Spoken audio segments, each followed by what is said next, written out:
घने जंगल के बीचों बीच एक चौड़ी और शांत नदी बहती थी, जिसके किनारे हरे भरे पेड़, रंग बिरंगे पक्षी और तरह तरह के जानवर रहते थे।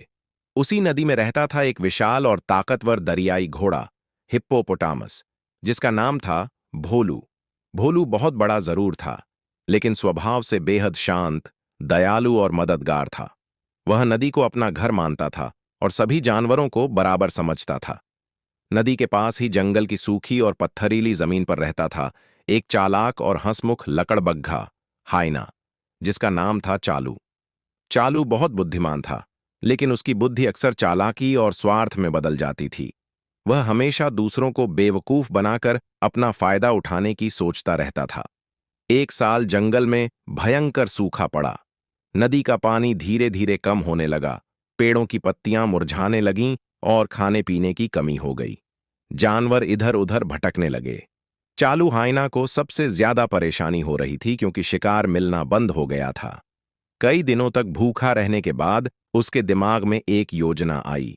उसने सोचा कि अगर वह भोलू हिप्पोपोटामस को अपने पक्ष में कर ले, तो नदी के पास रहकर आराम से खाना पीना मिल सकता है।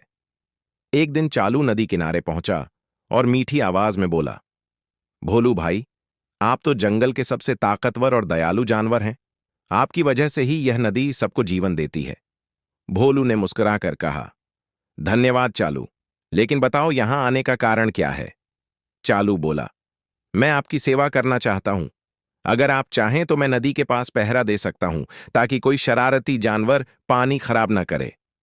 भोलू उसकी बातों में आ गया और उसे रहने की अनुमति दे दी। शुरुआत में चालू ने अच्छा व्यवहार किया, लेकिन धीरे धीरे उसने अपनी असली चाल दिखानी शुरू कर दी। वह दूसरे जानवरों को डरा कर कहता कि नदी का पानी सिर्फ भोलू का है, और अगर पानी चाहिए तो पहले उसे खाना देना होगा। कई जानवरों डर के मारे उसकी बात मानने लगे।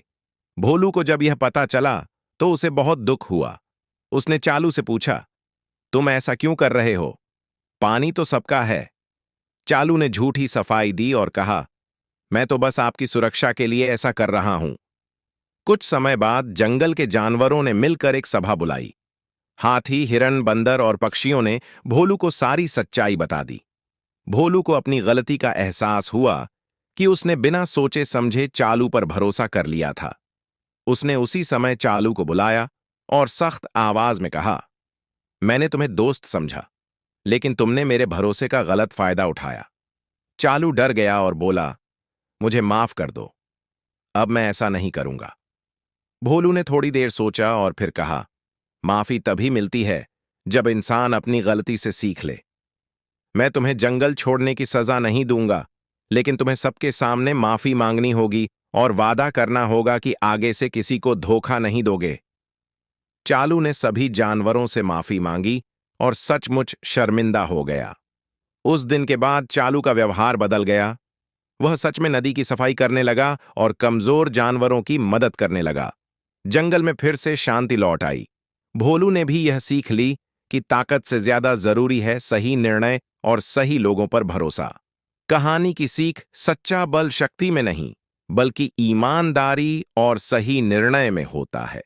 चालाकी से मिला लाभ हमेशा नुकसान में बदलता है, और भरोसा सोच समझकर करना चाहिए।